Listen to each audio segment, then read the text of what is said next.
journal sur RTI1. Madame, Monsieur, bonjour. Dans l'actualité de ce mercredi, plus de 16 milliards de francs CFA pour améliorer l'offre de logements sociaux en Côte d'Ivoire. Un financement accordé au groupe ADOA Côte d'Ivoire par la Société financière internationale. Un partenariat public-privé de 5600 logements sociaux à réaliser dans le Grand Abidjan, signé en présence du Premier ministre ivoirien Robert Begré-Mambé. Nous nous intéresserons dans ce journal à l'iftar, le repas de coupure du jeûne pris chaque soir au coucher du soleil tout au long du Ramadan. Un rituel du quotidien du mois de jeûne attendu avec empressement et qui met en ébullition marché et ménage. Et puis l'actualité internationale avec une amorce pour la résolution du conflit dans l'est de la RDC. L'Angola, négociateur sur cette affaire, annonce des négociations directes entre Kinshasa et les rebelles du M23. Bienvenue à tous. Il se tient ce mercredi un conseil des ministres présidé par le chef de l'État. Le résumé vous sera rendu dans nos prochains journaux. Coopération économique au cœur de l'exécutif. Successivement, le vice-président de la République s'est entretenu avec le vice-président Afrique de la Société financière internationale et le président du Conseil central de l'économie du Royaume de Belgique. La SFI, engagée à plus de 600 millions de dollars US sur plusieurs secteurs en Côte d'Ivoire, entrevoit un record de financement encore pour l'année fiscale en cours. Et quant au Conseil central de l'économie du Royaume de Belgique, il présente son ambition de sceller un partenariat en vue d'œuvrer avec les partenaires sociaux et la société civile au développement de projets d'intérêt commun. Le résumé des audiences par Mahama Traoré et Adam Sangaré. Sergio Pimenta achève son mandat de vice-président Afrique de la Société financière internationale, SFI. Cette institution, membre du groupe de la Banque mondiale, est un guichet de financement principalement dédié au secteur privé. Ces dernières années, ses interventions se sont accrues en Côte d'Ivoire. Sergio Pimenta a fait le tour du sujet lors d'un entretien que lui a accordé le vice-président de la République ce mardi. La Côte d'Ivoire est un pays où nous avons fait beaucoup dans des secteurs très alignés avec les priorités du gouvernement. Nous avons fortement augmenté nos engagements. Nous avons déployé plus de 2,5 milliards de dollars au cours des 5 dernières années et en forte augmentation. Sur cette année fiscale, par exemple, nous avons déjà dépassé les 600 millions de dollars. Nous allons avoir encore une fois une année record dans des secteurs très importants pour l'économie, des secteurs qui créent de l'emploi. Évidemment, nous avons une grande part de nos opérations dans le secteur agricole, tout particulièrement l'agrotransformation, où nous ajoutons de la valeur locale à la production agricole du pays.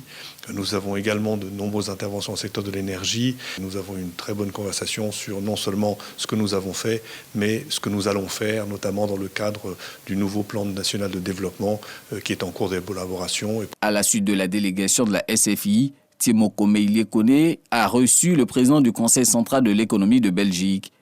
L'équivalent du Conseil économique, social, environnemental et culturel de Côte d'Ivoire est désireux de partager son expérience en matière de participation citoyenne au processus de développement économique. Nous avons décidé de mettre en place des partenariats entre nos deux organisations, entre la Belgique et la Côte d'Ivoire, pour pouvoir œuvrer avec les partenaires sociaux et la société civile de Belgique et de Côte d'Ivoire à développer des projets communs dans l'intérêt de nos deux sociétés et de nos deux économies.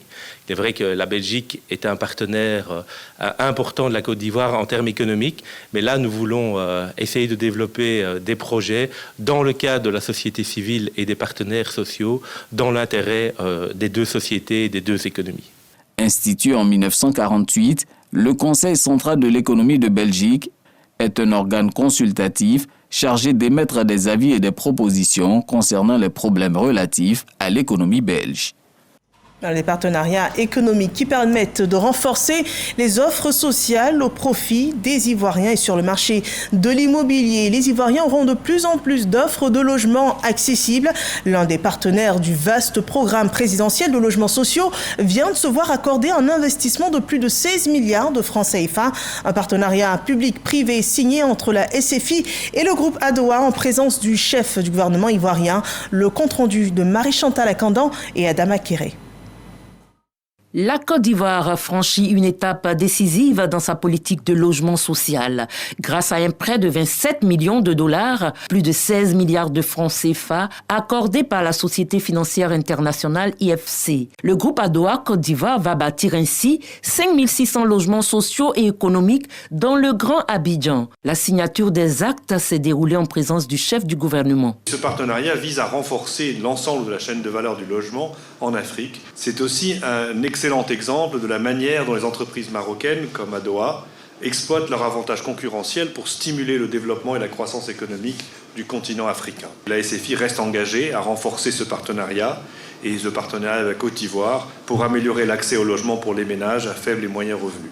Cette initiative représente une avancée majeure pour l'accès au logement des ménages à revenus modestes. Pour le groupe Adowa, ce partenariat traduit une ambition claire, offrir des habitations de qualité à coût abordable.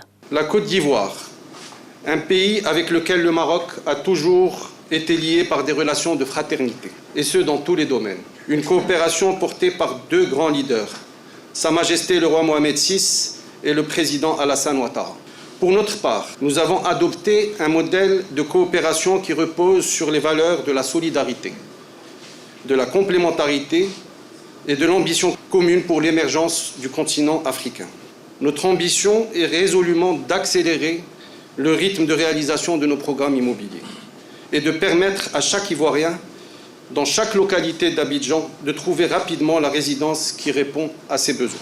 L'impact de ce projet dynamise toute la chaîne de valeur immobilière. Production de matériaux, développement des infrastructures et création d'emplois locaux. Un engagement salué par plusieurs membres du gouvernement. Dans cette même dynamique, le chef du gouvernement Robert Begré-Mambé souligne l'importance de cette collaboration publique-privée, considérée comme un levier essentiel du développement national. Cette convention est le fruit d'une vision forte et cohérente portée par son Excellence Monsieur le Président Alassane Ouattara, Président de la République, qui nous a confié une mission très claire, offrir aux Ivoiriennes et aux Ivoiriens un cadre de vie décent, accessible et durable. L'accès au logement est un enjeu fondamental qui touche à la justice sociale, à la stabilité familiale et à la prospérité économique. Ce n'est pas simplement un projet de construction, c'est une transformation en profondeur de notre environnement urbain et de nos conditions de vie. Ce financement, un signal fort, témoigne de la confiance des institutions financières internationales dans le potentiel du secteur immobilier ivoirien. En plus de bâtir des logements, le gouvernement construit aussi une élite économique qui dominera sur les marchés économiques par le projet de construction et d'accélération des champions nationaux. Un comité a été mis en place par le patronat ivoirien afin d'établir une stratégie, une manœuvre instruite par le gouvernement ivoirien, ce qui marque bien un engagement fort du gouvernement en faveur du développement des entreprises ivoiriennes à fort potentiel. En témoigne cet entretien entre le Premier ministre Robert Begré-Mambé et une délégation du secteur privé conduite par le président du patronat, Ahmed Cissé. L'essor des entreprises ivoiriennes à fort potentiel au cœur des échanges entre le gouvernement et le secteur privé. Les discussions ont porté sur la stratégie de construction et d'accélération des champions nationaux. Cette initiative vise à renforcer la compétitivité des entreprises locales et à stimuler la croissance économique. À l'issue des échanges, le secteur privé salue un tournant décisif dans sa collaboration avec l'État. La question des champions nationaux, question qui tient tant au chef de l'État. Nous avons échangé avec le comité qui avait été mis en place par le Premier ministre. Aujourd'hui, il s'agissait de faire la restitution par rapport aux différentes rencontres que nous avons eues. Nous, secteur privé, nous sommes très heureux de ce que nous avons vu dans cette restitution. En effet, cette restitution prend en compte toutes les suggestions, les recommandations que nous avons faites pour l'éclosion, l'émergence des champions nationaux. Le patronat ivoirien voit en cette initiative un levier essentiel pour renforcer la souveraineté économique de la Côte d'Ivoire et asseoir son leadership régional. Nous sommes dans une saison hautement spirituelle avec le carême chrétien et le ramadan, mois de pénitence et de partage. Les communautés musulmanes sont soutenues dans cette période pour le respect des recommandations. Le Premier ministre apporte ainsi des vivres et des produits de première nécessité aux musulmans, un don reçu par l'autorité islamique supérieure.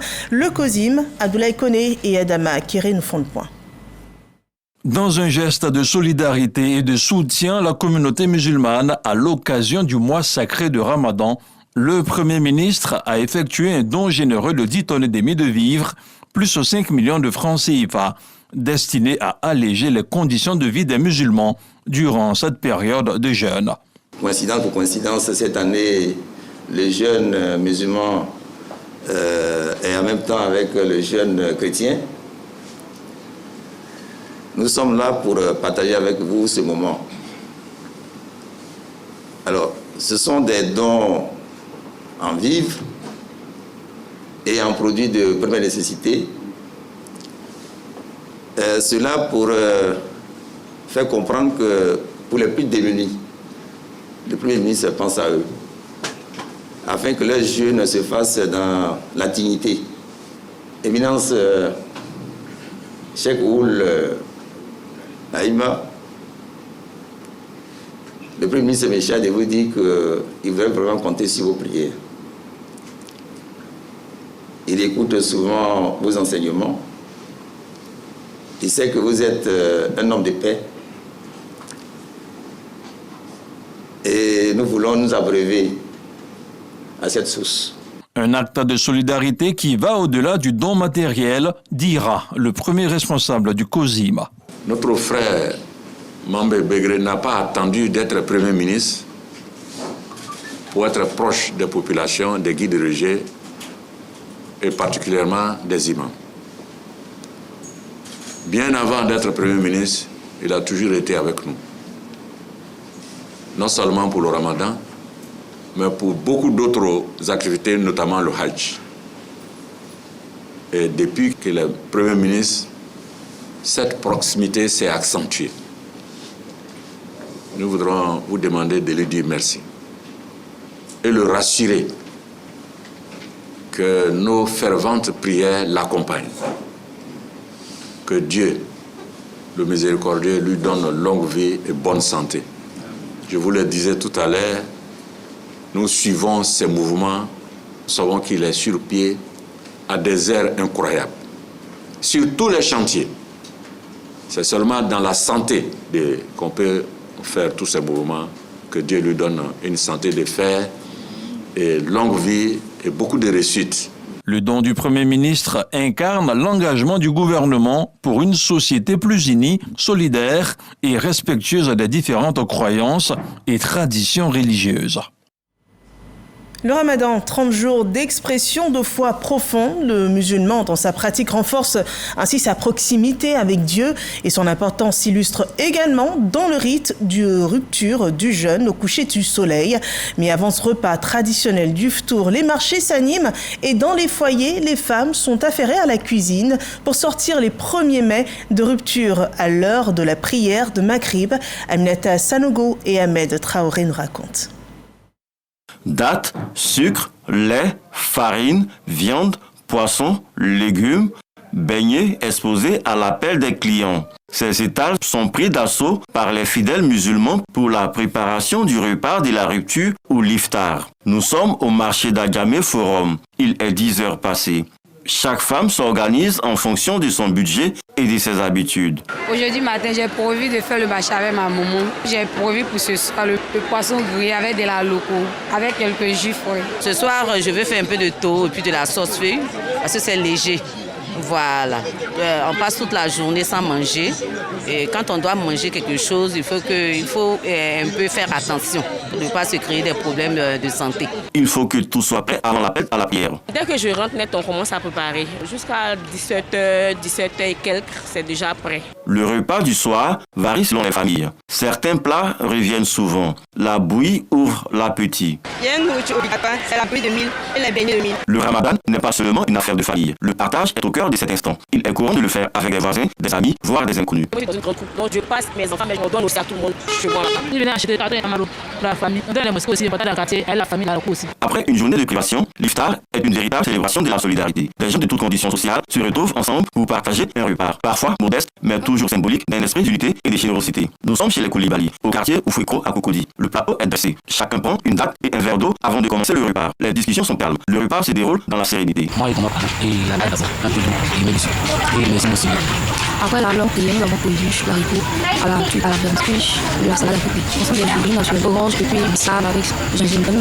Après la prière de 19h30, un moment de repas, de partage et de reprise de force avant une nouvelle journée de jeûne. Et pour cette journée de jeûne du 12 mars, le repas du Ftour sera à 18h31. Passons à présent au communiqué de la Commission électorale indépendante. La Commission électorale indépendante, CEI, invite les partis ou groupements politiques, ainsi que les organisations de la société civile, à une réunion d'information sur le contentieux de la liste électorale le lundi 17 mars 2025 à 10h précises à son siège à Abidjan, Cocody de Plateau, boulevard Latreille, Carrefour du Zoo, résidence Angoua. À cette occasion, il sera remis à chaque parti politique représenté la liste électorale provisoire 2024-2025 sur support numérique en vue de l'ouverture du contentieux. La CEI invite en conséquence chaque entité concernée à désigner un représentant pour cette réunion. Notez bien, chaque entité doit préalablement confirmer sa présence auprès du secrétariat permanent de la CEI au numéro suivant 27 22 52 89 89 27 22 40 09 90. Voilà un communiqué de la Commission électorale indépendante lu par Régis Kofi. Dans le secteur des transports, les tarifs du transport pourraient bien subir une augmentation. La raison, c'est une taxe sur valeur ajoutée de 18% au ticket de transport, une imposition prévue par l'annexe fiscale depuis 2024. Et les sociétés de transport doivent s'y conformer. Explication avec Léon Pro. Elles sont soumises de verser à l'État la TVA perçue l'an dernier telle que prévue à l'annexe fiscale, 18% du titre de transport que les entreprises de transport terrestre disent n'avoir pas encore encaissé pour non-application de la loi. Elle induit une flambée des tarifs du transport interurbain notamment. C'est un impôt qui est supporté, qui est payé par le consommateur final qui est le client. Il va sans dire que pour le tarif de Abidjan vers Odiéné, qui initialement est de 12 000 francs, passerait à 14 160 francs. Pour le tarif de Yamoussoukro Abidjan, ou Abidjan vers Yamoussoukro, qui initialement était de 4 000 francs, avec l'application de la TVA, on se retrouverait à 4 720 francs. Pour expliquer la non-application de la loi, les entreprises de transport terrestre avancent que sa vocation à entraîner des surcoûts risque de compromettre la lutte contre la vie chère, un combat dans lequel elles restent engagées à travers des accords avec le gouvernement. Toutefois, leur démarche pour trouver avec l'État le levier commun de l'applicabilité de cette loi reste sans suite. Depuis le 5 mars 2024, nous avons multiplié les échanges au sujet de la difficulté que nous avons à appliquer la TVA. Nous avons rencontré plusieurs autorités de plusieurs ministères et les échanges sont restés en suspens jusqu'à ce qu'à compter de octobre-novembre, plusieurs entreprises ont reçu des taxations d'office. L'association patronale des entreprises de transport terrestre assure du maintien en l'état des titres de transport, le temps d'un accord avec le gouvernement sur la TVA de 18%. La deuxième position qui contribue à construire un environnement économique compétitif et évolutif. L'UEMOA s'adapte, elle, bien aux évolutions. L'Union prépare même les 35 prochaines années, une nouvelle vision prospective 2040 et un plan stratégique d'impact pour les 5 prochaines années. Une vision de long terme pour faire face aux défis économiques, sociaux et sécuritaires dans l'espace communautaire, nous dit Juliette Ouéa. 7% de la croissance économique en 2024 contre 5,4% en 2023. L'Union économique et monétaire ouest-africaine se porte bien.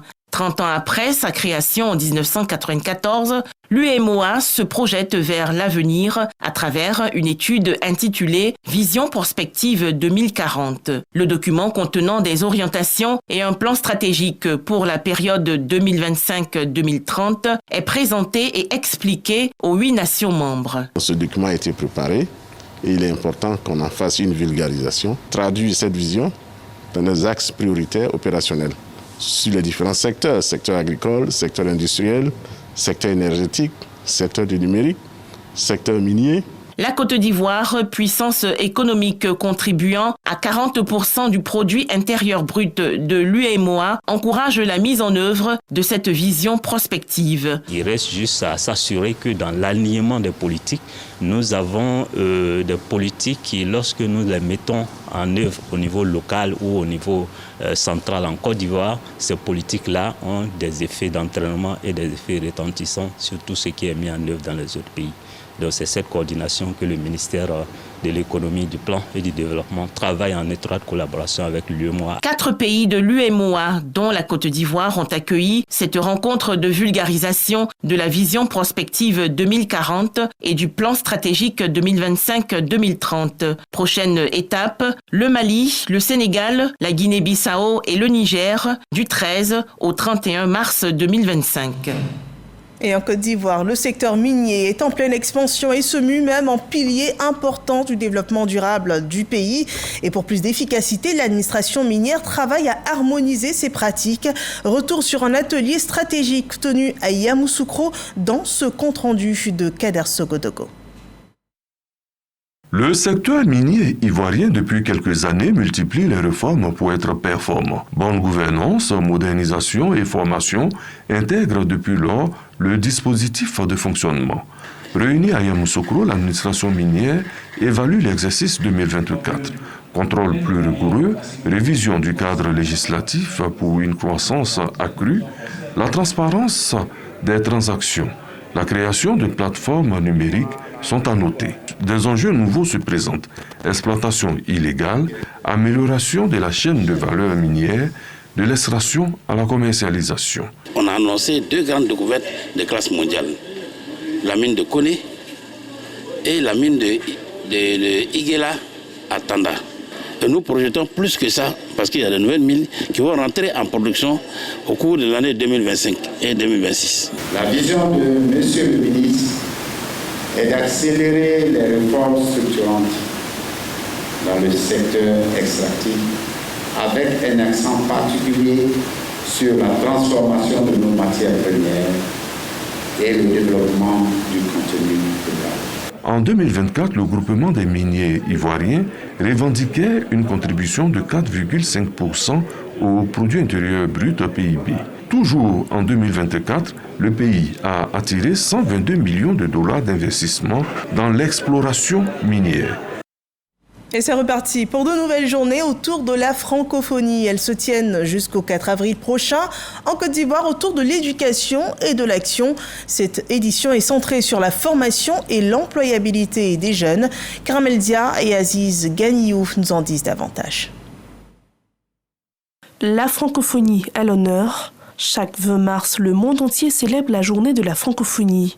Ici en Côte d'Ivoire, les festivités ont déjà démarré. La secrétaire générale de la Commission nationale de la francophonie a donné le coup d'envoi pour cette édition. Les journées de la francophonie 2025 vont se dérouler du 11 mars au 4 avril 2025 et proposeront une programmation riche et diversifiée pour mobiliser tous les acteurs de la francophonie en Côte d'Ivoire. Et notre objectif est d'atteindre 2000 participants. Nous avons les journées du cinéma francophone. Nous allons avoir des masterclass et une séance d'information sur les offres de la francophonie dans le secteur du cinéma. Ensuite, la journée du 20 mars, nous aurons la cérémonie de célébration solennelle.